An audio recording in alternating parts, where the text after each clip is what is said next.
Selamat datang! Hari ini kita akan mengupas sebuah teori yang sangat menarik tentang konflik antara Israel dan Iran. Sebuah perang yang katanya terjadi bukan di medan perang terbuka, tapi justru di dunia maya dan di balik layar. Nah, sebelum kita mulai lebih jauh, ada satu pengamatan penting yang jadi dasar pembahasan kita kali ini. Intinya, kita semua punya bias. Kita cenderung lebih mudah percaya sama fakta yang mendukung apa yang sudah kita yakini. Jadi, penting banget untuk kita ingat ini, supaya kita bisa melihat teori yang akan kita bahas ini dengan pikiran yang lebih terbuka. Ini langsung membawa kita ke pertanyaan utamanya. Konflik Iran-Israel yang kita lihat sekarang ini sebenarnya tentang apa sih? Apa cuma sekedar saling serang dan perang kata-kata di media? Atau jangan-jangan ada sesuatu yang jauh lebih dalam? Menurut teori yang akan kita bedah ini, medan perangnya itu udah bergeser. Bukan lagi perang konvensional pakai tentara, tapi perang yang jauh lebih canggih dan nggak kasat mata. Perang yang senjatanya adalah intelijen, propaganda media, dan bahkan rekayasa sosial. Oke, sekarang mari kita lihat lebih dalam. Kita mulai dari situasi di Iran saat ini. Apa sih yang sebenarnya lagi terjadi di sana? Kondisinya bisa dibilang sedang kacau balau. Jutaan orang dilaporkan turun ke jalan di ratusan kota. Ini bukan sekedar protes biasa, tapi gelombang kerusuhan sipil yang sangat masif yang benar-benar mengguncang fondasi rezim yang berkuasa. Dan dampaknya tentu saja sangat menghancurkan. Nah, menariknya, di tengah semua kekacauan ini, para pemimpin Iran bukannya melihat ke dalam, mereka justru menunjuk jari keluar. Mereka melontarkan tuduhan yang sangat serius dan sangat langsung. Gampang aja ya kalau kita bilang, itu kan cuma retorika politik biasa. Tapi, teori ini justru mengajak kita untuk melihat lebih jauh. Coba deh, kita lihat konteks sejarahnya. Apakah ada jejak-jejak yang mungkin mendukung klaim tersebut? Yuk, kita coba telusuri jejaknya. Kita akan lihat beberapa operasi rahasia Israel yang sudah terdokumentasi terjadi di dalam Iran. Ingat ya, ini bukan spekulasi lagi, tapi peristiwa yang memang tercatat dalam sejarah. Coba lihat polanya selama 10 tahun terakhir ini. Ada serangkaian aksi rahasia yang sangat berisiko dan sukses besar. Mulai dari pembunuhan beberapa ilmuwan penting, sampai pencurian seluruh arsip rahasia program nuklir Iran.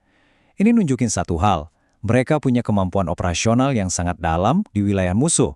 Dan ini bukan cuma soal misi-misi tunggal. Ada dugaan kuat bahwa ada perang intelijen yang terus-menerus berjalan di berbagai lini.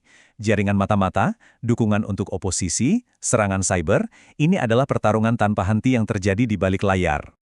Oke, pertanyaannya sekarang, gimana cara kita menghubungkan semua kejadian di masa lalu ini dengan situasi kacau di Iran sekarang? Nah, menurut teori ini, jawabannya ada di sebuah nama. Nama operasi Israel yang spesifik. Nama operasinya adalah Rising Lion atau Singa yang Bangkit. Dan perlu kita tahu, di dunia intelijen, nama operasi itu jarang banget dipilih secara acak. Selalu ada makna tersembunyi di baliknya. Disinilah letak kuncinya. Kenapa singa? Ternyata, singa adalah lambang dari dinasti Pahlawi, rezim yang berkuasa di Iran sebelum Revolusi 1979. Dan di zaman itu, Iran adalah sahabat dekat Israel. Beda banget kan sama sekarang? Dan disinilah puncaknya. Teori ini menunjukkan bahwa para demonstran di jalanan Iran saat ini secara terang-terangan meneriakan nama dinasti yang dilambangkan oleh singa itu. Mereka menyerukan kembalinya Pahlawi. Apakah ini cuma kebetulan? Menurut teori ini adalah benang merah yang menghubungkan nama operasi Israel dengan tuntutan di lapangan. Ini jelas memunculkan pertanyaan soal motif. Kalau teori ini benar, kenapa Israel sampai melakukan ini semua? Apa sih tujuan akhirnya? Kalau kita lihat peta politik di Timur Tengah, Iran sekarang bisa dibilang adalah musuh besar terakhir yang secara aktif melawan Israel. Negara-negara besar lainnya di sekitarnya sekarang justru sudah menjadi sekutu strategis. Jadi, Iran ini seperti benteng terakhir yang harus dihadapi.